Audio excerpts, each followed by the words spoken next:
4년 전에는 석가모니 붓다의 작품으로 제가 단정을 했는데 그동안 한 4년 동안 쭉 공부를 해보고 하니까 그 단정할 수가 없어요. 그래서 지연이 모름이라고 했습니다. 싫어하는 인생 공부 송희복의 스승시 비평. 안녕하십니까, 송희복입니다. 오늘은 소리에 놀라지 않는 사자와 같이라는 의미의 제목으로 된 초기 불경의 개송 한 편을 공부하도록 하겠습니다. 이 개송은 이미 4년 전에 한번 공부를 한 내용이지만 오늘 제가 강의할 내용과는 상당한 차이가 있다는 사실을 먼저 말씀드리고 전문을 들어보시겠습니다. 소리에 놀라지 않는 사자와 같이 지은이 물음 법정 옮김. 소리에 놀라지 않는 사자와 같이 그물에 걸리지 않는 바람과 같이 흙탕물에 더럽히지 않는 연꽃과 같이 무소의 뿔처럼 혼자서 가라. 시호자 사테수 아산따산또 바또바 잘라미 아사짜마노 빠뚜망바 또에나 알리빠미노 에코 짜레 카까 비싸나 까뽀. 잘 들어보셨습니까? 4년 전에 이 개송에 대한 공부가 있었고요. 제가 이 강의를 하기에 앞서서 4년 만에 다시 한번 유튜브를 통해서 들어봤습니다. 어떻게 하면 찾기가 쉬우냐? 송희복, 무소의 뿔 하면 찾기가 쉽습니다. 그래서 제가 이 먼저 들어보니까 오늘 제가 강의 준비한 내용과 상당한 차이가 있고요. 물론 오늘 공부할 내용이 깊이가 더 있습니다. 그때 내 생각은 이렇습니다 하고 이야기를 했습니다. 뭐냐? 무소란 말은 서자가 코뿔소서라는 한자가 있어요. 중국의 상고시대에는 코뿔소 살았습니다. 코끼리도 살았고. 그러다가 농경 사회로 이렇게 급격하게 변화되고 또 기후 변화가 일어나면서 사라져 버렸어요. 코끼리니 코뿔소니 하는. 그러니까 인도에서는 불경에 보면 코뿔소나 코끼리를 아주 귀한 동물로 여깁니다. 그러면서 자기상의 상징으로, 자아상의 상징으로 하는데 농경 사회에 진입한 중국에 와서는 코끼리와 코뿔소가 사라져 버리니까 대신에 소를 넣습니다. 일반 소 말입니다. 그래서 소를 찾는 것은 바로 자기의 모습을 찾는 것이다. 여러분 잘 알죠? 한용운 선생의 집 이름이 신무장이지 않습니까? 신무가 소를 찾는다라는 뜻인데 바로 자기 자신을 회복한다. 자기 존재의 본 모습을 회복한다. 그런 뜻으로 쓰이게 됩니다. 그런데 이 서라고 하는 한자가 있는데 코뿔소서 이렇게 읽습니다. 그런데 이 무서가 코뿔소가 아닌가 저는 짐작을 합니다. 없을 무자. 왜 없느냐? 뿔이 없다. 왜 뿔이 없습니까? 코뿔소는 뿔이 하나라도 있잖아요. 하나밖에 없는 없을 무자. 그래서 무서는 외뿔의 코뿔소다 하는 무서라고 하는 없을 물자 코뿔소 서자에서 우리말 하해서 머쇼 무소 이렇게 되었을 것이라 짐작을 해봅니다. 요 말만 4년 전의 내용과 같고 그 나머지는 별로 같은 내용이 없으니까 지금부터 다시 공부합니다. 4년 전에는 석가모니 붓다의 작품으로 제가 단정을 했는데 그동안 한 4년 동안 쭉 공부를 해보고 하니까 그 단정할 수가 없어요. 그래서 지연이 모름이라고 했습니다. 그러나 석가모니 붓다 일개연성은 아주 높습니다. 석가모니 붓다 이건 아니면 그 제자가 이 시를 지었습니다. 뭐 사리붓다니 뭐 목론 존자니 가섭이니 하는 그 제자들이 지었을 것으로 보이는데 일단 가장 가능성 많은 것은 석가모니 붓다. 우리는 석가모니 붓다 뭐 저리 가도 석가모니 불 하면서 이렇게 염호를 하는데 국제적으로는 고따마시 딸따라 하거든요. 고따마 붓다라고 합니다. 국제적으로는 보통 영어로서 표현된 것을 보면 고따마 붓다 이렇게 하지만 우리나라 정서상으로는 석가모니 붓다 하는 것이 좋습니다. 한자로 하면 석가불 석가불이 지었을 개연성이 높고 석가모니 붓다가 수행자들에게 노래를 불리게 했다. 수타니 파타는 석가모니 붓다가 정멸하고 돌아가신 후 50년 만에 만들어진 가장 오래된 초유의 불전입니다. 그 중에 또 여러 가지 안의 경들을 모았다 해서 수타니 파타, 한자로 하면 경집입니다. 불경을 모았다. 그 뜻이거든요. 근데 그 중에서 가장 유명한 것이 카카 비사나 수타. 이것이 바로 무소의 불경 혹은 콧불소의 외불경 이렇게 번역이 되죠. 잘 알다시피 석가모니의 육성 언어, 모국어는 팔리어인데 세계에서 인구가 제일 많은 나라가 인도고 옛날이면 옛날일수록 더 언어가 많았습니다. 지금 언어가 굉장히 많이 정리돼 가지고 그래도 지금 굉장히 많습니다. 그 중에서 가장 언중수가 많은 것이 힌두어예요. 벵갈어도 있고 드라비다어도 있고 많이 있는데 석가모니의 모국어인 팔리어는 인도의 많은 언어들이 사어로 되어버렸듯이 죽은 언어가 되어버렸듯이 지금은 서지 않습니다. 그러나 남방 불교에서는 굉장히 소중한 불경의 언어로 이렇게 쓰고 있죠. 동북아시아 불교, 한국, 중국, 일본은 표준어라고 할 수 있는 산스크리트어를 원전으로 한 한문 한역화 작업을 해서 불경을 만들었으니까 이것이 한문 때문에 불경이 세계화되었다라고 할 수 있겠습니다. 팔리어는 문자가 없습니다. 요즘은 로마자로 표기를 하지만 또 복잡해요. 그래서 한글로 그냥 소리 나는 대로 적어도 된다. 그래서 오늘 우리말로 번역된 것과 한글로 표기된 문자 없는 팔리어 원어를 이렇게 함께 써서 읽어드렸습니다. 최초로 이것을 번역한 분은 법정스님입니다.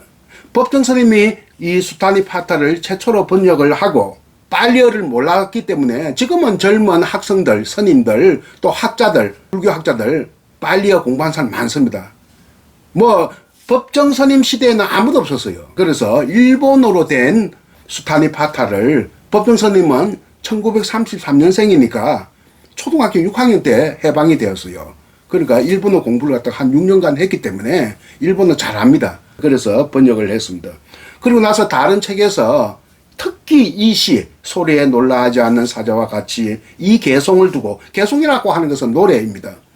가따라고 하는 그 인도말, 고대 인도어가 가따의 가자를 갖고 오고 중국의 노래를 뜻하는 찬송가 할 때 송자를 붙여서 가송, 개송 이렇게 사실은 짬뽕이 되었습니다. 인도말과 한자어가 이렇게 결합이 되어서 개송이라고 합니다. 개송할 때 개는 가따라고 하는 고대 인도어인 노래를 의미하는 말이고 송도 노래 혹은 시 이런 뜻을 말하거든요. 그러니까 시이면서 노래다. 특히 이 소리에 놀라지 않는 사자와 가치를 법정스님은 말의 아름다움에 감사함을 느낀다. 아마 그 감사함은 석가모니 붓다에 대한 감사함이었을 것이라고 짐작됩니다. 이때의 말은 붓다의 말씀이다. 내용은 붓다의 말씀이고 형식은 노래말이다. 이때의 말은 노래말이다. 이 말의 결이 굉장히 물결처럼 유려하고 음악처럼 울림이 있습니다. 들어보셔서 아시겠습니다만. 그런데 이야기가 더 사람이 감동을 받을까요? 노래가 더 감동을 받을까요? 물론 이야기 들으면서 우는 사람도 많이 있어요. 그러나 노래에는 미치지 못합니다. 요즘 TV에 노래 많이 하고 있지 않습니까? 트로트도 하고 무슨 한일 가왕전도 하고 그거 무대 아래에서 노래 듣고 있는 사람도 막 눈물 흘리는 모습들이 많이 카메라에 잡히거든요. 나도 노래를 듣다가 눈물 흘리곤 하거든요. 나이가 들면서 더 그렇습니다. 노래가 감정의 소통이 더 잘 이루어진다. 말하는 것보다, 이야기 듣는 것보다는. 그러니까 산문보다 운문이 더 감정의 소통이 잘 이루어진다. 노래야말로 감정의 한 세트가 되기에 유용한 어떤 예술적 형식이다. 이렇게 보면 되겠습니다. 지난번에 4년 전에 제가 강의할 때는 이런 말도 하지도 않았습니다. 또 그리고 이 시의 배경설화가 있다는 이야기도 하지 않았어요. 배경설화. 설화의 주인공은 소왕국의 왕인데 이 시의 화자가 소왕국, 조그만 왕국의 왕인데 출가해서 영각불이 되었다. 영각불 좀 이따 설명하겠습니다만 이것은 석가모니 붓다의 전생담인 것이 거의 확실시 됩니다. 석가모니 부처의 그 전생담이다. 전생에 소왕국의 왕이었는데 출가를 해서 영각불이 되는데, 자, 처음에 아침에 자고 일어나서 궁전 앞에 임금의 정원이 있어서 정원을 안에 산책을 하고 있는데, 그 정원이 임금의 정원이니까 꽤 넓겠죠. 저 멀리서 내가 저 시종들 뛰어와서 왕이시여, 왕이시여. 연못 물에다가 세수를 하려고 하는 왕이시여. 왜 그러느냐 하니까 저기 새끼 사자가 이사옵니다. 그런데 어미 사자도 보았느냐 하니까 어미 사자는 먹이를 구하러 가고 새끼 사자가 혼자 앉아 있습니다. 태어난 지 얼마 안 된 것 같습니다. 그래. 근데 사자들은 두려움이 없다 하는데 자기가 힘이 세니까 정말 그런지 우리가 새끼 사자도 두려움이 없는지 우리가 알아보자 해서 그럼 어떻게 할까요? 큰 북을 가져오느라 해서 내가 막 신부는 여럿이 이제 큰 북을 가져와 가지고 둥둥둥 치봤으며 아니 꼼짝도 안 해. 이 새끼 사자가 또 한 번 둥둥둥둥 두리둥둥 또 꼼짝도 안 해요. 그래서 한 좀 뜸을 주다가 세 번째 마지막으로 3세분이라고 세 번째 또 두리둥둥 치보니까 더 크게 치보니까 이 새끼 사자가 꼼짝도 안 하고 누워 있는 거야. 그래서 아하, 사자는 두려움이 없는 동물이라고 했는데 정말 그렇구나, 새끼 사자. 아, 그러니까 이 왕은 사자 자체가 두려움이 없구나 라고 생각하고 나도 두려움 없이 살아가겠다. 두려움 없이 깨달음을 위해서 살아가겠다. 이렇게 생각을 하고 또 옮겨서 그 암사자가 또 오기 전에 암사자가 오면 또 괜히 사람들하고 또 갈등을 일으킬 수 있으니까 암사자가 오기 전에 강으로 갔어요. 왕이. 강으로 가니까 어부가 많이 안에 막 물고기를 잡고 있는데 물고기를 그물에 잡아서 그때도 그물이 있은 모양입니다. 2000년, 30년 전에도 뭐 있었겠죠. 그물에 잡혀 있는 물고기를 나뭇가지에 걸어서 말리더라는 겁니다. 그걸 보고 그물에 걸리지 않는 바람과 같이 아까 사자는 소리에 놀라지 않는 사자와 같이 그물에 걸리지 않는 바람과 같이 그러니까 물고기는 그물에 걸리지만 바람은 걸리지 않고 그물망을 지나가더라. 나도 그래야 되겠다 하는 생각을 합니다. 가래, 갈증이 나는 애정, 지나치게 애착하는 것, 이성적인 애정 혹은 성적 욕망 이런 것을 가래라고 하요. 가래나 견해, 견해가 지나치면 고집이 되거든요. 견해나 어리석음의 그물에 걸리지 않겠다. 내 스스로 나의 애정의 욕구나 내가 주장하는 주관적 견해나 나의 어리석음을 넘어서겠다. 초월하겠다는 점에서 그물에 걸리지 않는 바람과 같이 이렇게 하고요. 세 번째가 제일 중요하죠. 흙탕물에 더럽히지 않는 연꽃과 같이. 어떤 책에 보면 물이라고 되어 있는데 이때 물은 흙탕물인 것이 분명히 해 보이고요. 연꽃처럼 청정하게 고결하게 흙탕물은 또 우리말로 엉망진창할 때 진창도 되겠습니다. 오염된 물이죠. 오염된 물에 더럽히지 않는 연꽃과 같이 무서이 뿔처럼 혼자서 가라. 무서이 뿔처럼 이거는 계속 반복되거든요. 여러 가지 안에 수십 가지의 시가 이렇게 흐름으로 반복됩니다. 무서이 뿔처럼 요즘 또 번역한 거 보면 콧불소의 외뿔처럼 뭐 그렇게 하는데 법정스님이 최초로 한 무서이 뿔이 가장 좋다. 공지영의 소설과 이것을 바탕으로 하는 영화도 만들어졌고 많은 사람들한테 각인된 효과가 있으니까 그냥 무서이 뿔이라고 하는 게 좋을 것 같습니다. 아까 법정스님이 말의 아름다움에 감사함을 느낀다고 했는데 얼마나 말의 물결이 일렁거리고 유려하고 또 여운이 있고 울림이 있는가. 제가 다시 읽어볼게요. 빨리어로. 시오자 사데수 아산따 산또 바토바 잘라미 아사짜 마노 바토망 바토에나 알리 바미노 에코 짜레 카카 비산의 까뿌 에코 혼자 짜레 가라 걸어가라 행하라 수행하라 뜻은 두 가지입니다. 가라와 행하라. 행하라 이 말은 수행하라. 카카 비산의 까뿌 카카가 무소 비싸나 어떤 우리말 안의 표기는 위사아나 이렇게 표기된 것도 있어요. 뭐 비싼 발음입니다. 카카 위사아나 혹은 카카 비싸나 까포 외뿔 콧불소의 외뿔 까포처럼 에코 짜래 혼자서 가라. 이 아까 이 석가모니 붓다의 전생담이 아주 유력해 보인다고 했는데 영각불이 되었단 말입니다. 전생에 석가모니가. 영각불이 뭐냐? 한자로 하면 인연연자 깨달을 각자입니다. 인연으로 깨닫는 부처 그 말인데 이것이 팔리어는 빠쩌까 붓다라고 하고 산스크리트어로는 프라트에카 붓다라고 하는데 이게 무슨 말이냐 하면 다른 이의 가르침을 받지 아니하고 스스로 깨달은 부처, 이것을 영각불이라고 한다. 실제 석가모니 부처는 서성이었거든요. 석가모니 붓다는 서성 없이 자기 혼자 독각 홀로 깨달았습니다. 독각불입니다. 그 전생도 독각불이에요. 그 독각불을 독각이나 영각, 인연연자 영각이나 이게 똑같은 말입니다. 그래서 에코 짜레 까까 비사나 까포, 그러니까 무소의 뿔줄만 혼자서 가라 하면 혼자서 깨달으라 그 말입니다. 너 혼자서 깨달으라. 나한테 뭔가 가르쳐 달라고 하지 말고 너 스스로 공부해서 너 스스로 진리와 지혜를 깨달으라. 이렇게 수행자한테 이야기하고 있습니다. 그것을 비유적 표현으로 무소의 뿔처럼 혼자서 가라라고 이야기를 하고요. 직요법으로 다 이루어져 있거든요. 같이처럼. 그런데 직요법은 언요법보다 하위 등급으로 생각하는 사람들이 많은데 그거 잘못된 겁니다. 일리아드 오디세이에 있었던 호메로스, 중국의 위대한 상고시대의 시인들, 외국에도 마찬가지입니다. 위대한 시인들은 대부분 언유보다는 직유를 선호했다. 뒤에 중세 근대 지나오면서 시심이 근대화되면서 언유법이라고 하는 좀 복잡한 그런 수사법으로 발전을 했지, 본래는 원초적으로는 직유법이다. 이렇게 보면 되겠고요. 여기서 가장 중요한 게 세 번째, 흙탕물에 더럽히지 않는 연고가 같이, 이것을 제가 깊이 있게 조금 많이 공부를 해봤습니다.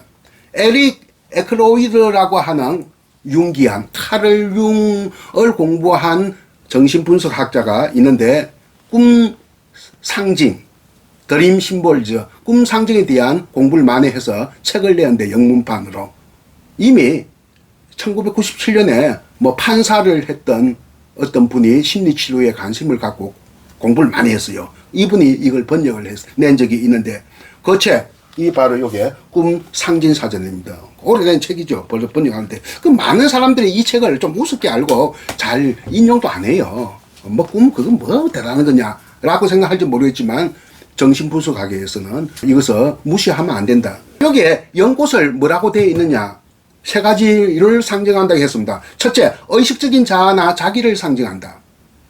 두 번째, 창조력이나 새로운 삶의 원천을 상징한다.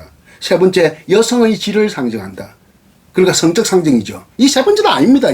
요게 흙탕물에 더럽히지 않는 연꽃 가치에서는 이 세 번째는 아니에요. 성적 상징은 아니에요. 첫 번째가 가장 맞고 두 번째도 틀린 것은 아니다. 첫 번째 뭐냐, 의식적인 자아나 자아를 이고, 우리는 표기할 때 에고라고 합니다. 슈퍼 에고. 또 자기는 셀프라고 해요. 에고와 셀프를 상징하는 거. 그리고 요 책에 보면 섭지가 나오는데 섭지가 바로 요 흙탕물입니다. 이것은 뭐라고 에릭 에크로이드는 무의식적인 욕구라고 했어요. 하위 본성을 상징한다. 그러니까 이들을 상징한다고 되어 있습니다. 꿈속의 흙탕물은 꿈꾸는 자의 성적 욕구, 부정한 방식의 검정 욕구, 출세 욕구, 무분별한 사익 추구 욕구를 상징한다. 그러니까 흙탕물은 무질서한, 부도덕한 정신의 혼돈상을 상징한다. 이렇게 보면 되겠습니다. 그런데 연꽃도 있고 섭지, 저 흙탕물도 있는데 뭐가 없습니까? 연못이 없지 않습니까? 연못은 우리가 스스로 유출을 해봐야 됩니다. 이 책에 의하면 연못은 자기 셀프를 상징한다고 되어 있습니다. 참 적절한 표현이죠. 윤동주 시에 나타난 셀프는 주로 운물이나 샘으로 나타납니다. 그러니까 연꽃, 섭지 여기에 없지만 우리가 유출되는 연못이 없이 어떻게 해야 되겠죠? 연꽃이 핍니까? 이 세 가지는 프로이드적 문법에 따르면 이드는 요즘은 원본능이라고 이렇게 많이 하는데, 본능, 흙탕물이 바로 이드고, 바로 에고는 자아이고, 슈퍼 에고는 자아 이상 혹은 자기 충만, 경우에 따라서는 양심 이런 말로 표현을 하는데 자아보다는 좀 더 엄격하고 절제된 그 초자아가 바로 이 초자는 연꽃에 해당된다 이렇게 이야기할 수 있겠습니다. 이런 점에서 여러분들 한번 이 시의 가치 저는 단번에 이렇게 이야기할 수 있어요. 제 인생에서 최고의 시는 소리에 놀라지 않는 사자와 같이다. 내 죽을 때까지도 이것은 바꿀 수가 없습니다. 딱 한 편의 내 인생의 딱 한 편의 시라고 하면 바로 이 개송이다. 이렇게 이야기를 분명히 할 수 있겠습니다. 제가 이 강의 앞서서 4년 전에 유튜브를 통해서 송출한 강의 내용을 한번 들어보니까요. 오늘 제가 염두에 둔 내용과 일치되는 게 거의 없어요. 뭐 아까 처음에 이야기한 무서에서 무소가 나왔다 한 말 외에는요. 제가 보니까 4년 전에 그 조회수가 444회, 4년 전에 440, 그 1년에 뭐 이렇게 111회 평균 봤다는 어떤 것을 보고 참 고맙기는 한데 그때 내가 조금만에 그 심화되지 못한 깊이가 있지 않는 그런 강의를 했구나 하는 생각을 들고 오늘 강의가 그 깊이가 있지 않는 그때의 강의를 조금 보완을 하고 보충을 했다. 그렇게 보면 되겠고요. 앞으로 더 깊이가 생기면 이것을 세 번째 강의도 할 용의가 있습니다. 그러면 오늘 강의 들어주셔서 대단히 감사하고요. 경청해 주셔서 여러분들에게 감사하는 말씀 드리고 또 다시 뵙도록 하겠습니다. 안녕히 계십시오. 소리에 놀라지 않는 사자와 같이 지은이 물음 법정 옮김 소리에 놀라지 않는 사자와 같이 그물에 걸리지 않는 바람과 같이 흙탕물에 더럽히지 않는 연꽃과 같이 무소의 뿔처럼 혼자서 가라. 시호자 사테수 아산따산또 바또바 잘라미 아사짜마노 빠뚜망바 또에나 알리빠미노 에코 짜레 카까 비싸나 까뽀